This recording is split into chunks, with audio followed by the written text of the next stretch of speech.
Posted by you/Technical Review 791. My 25F, soon-to-be ex-boyfriend, 28M, and I have been living together for the past few months after dating for about 3 years. We both work full-time, but he makes significantly more than I do, probably close to 3 times as much.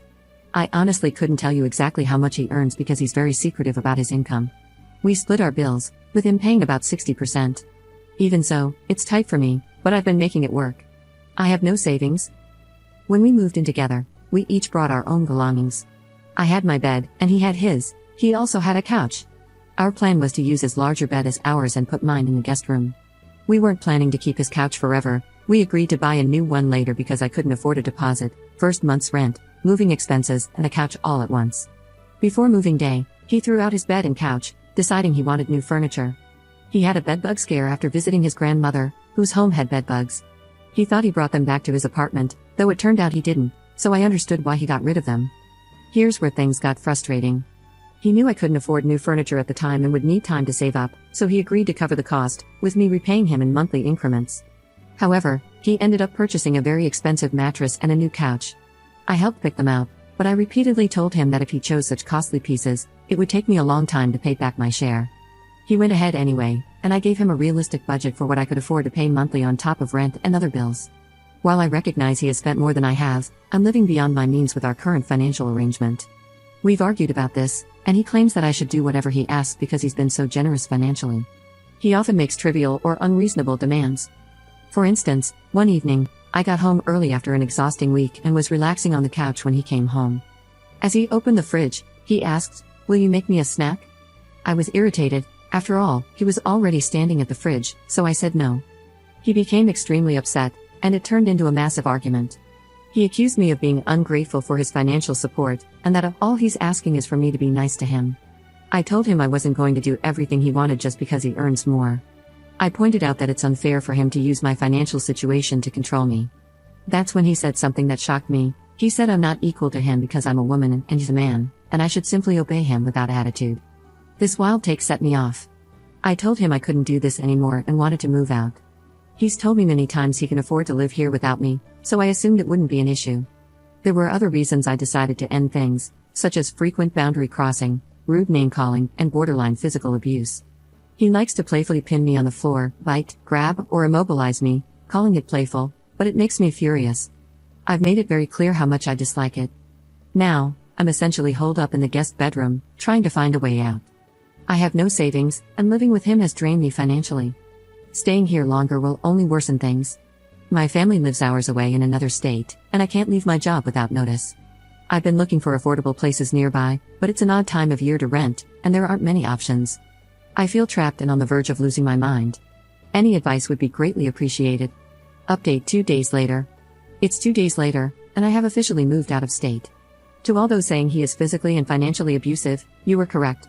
The night after I posted this, he came into the spare bedroom where I was sleeping and woke me up at 1 o'clock in the morning. He grabbed my phone from the bed and stormed off with it. I followed him and tried for a few minutes to get my phone back.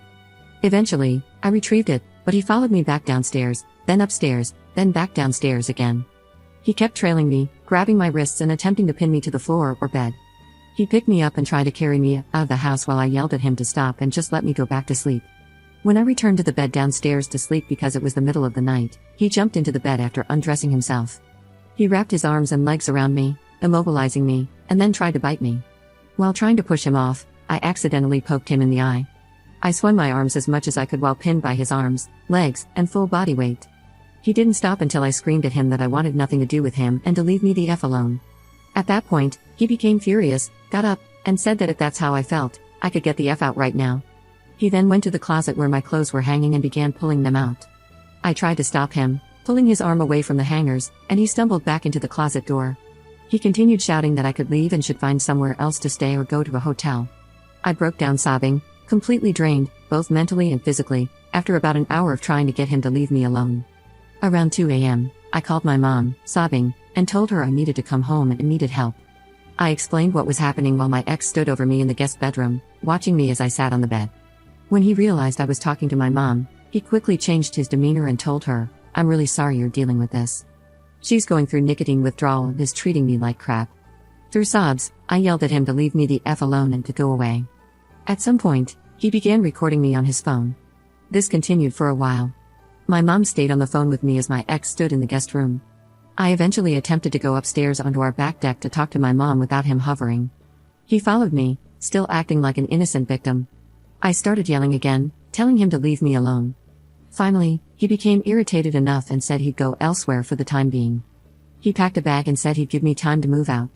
My mom remained on the phone the whole time, and my ex maintained a calm tone, acting as though he'd been rational and composed the entire time while I was visibly upset. While he gathered his things, my dad woke up, and my mom filled him in on the situation. My dad immediately said he was going to call the police. My ex overheard and said, "That's crazy," then left about 20 minutes later, throwing his house key at me as he went. My parents did call the police, who arrived about 15 minutes after my ex left.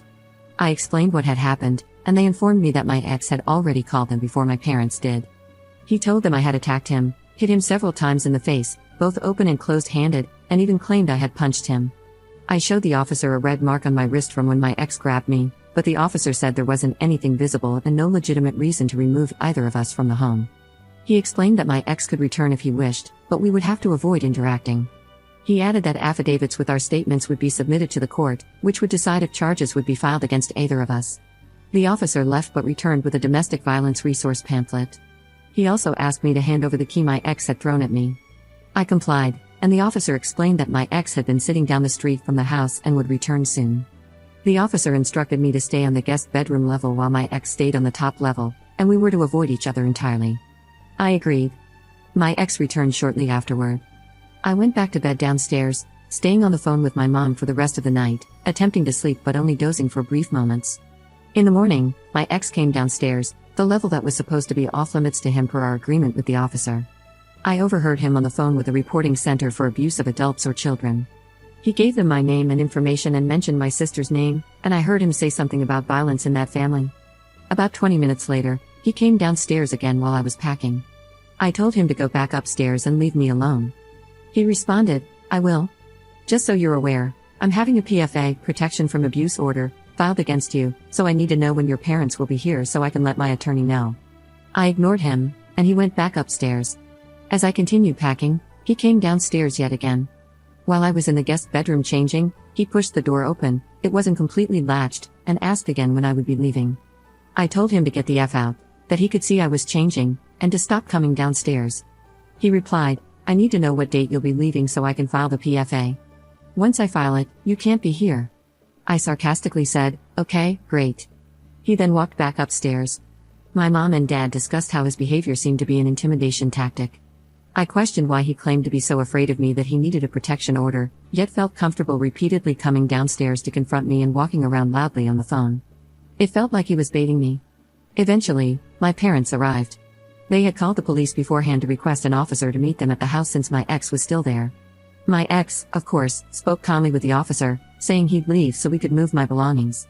He added that he only asked for us to lock up when we were done. The officer stayed outside while we packed my things, which took about 2 hours.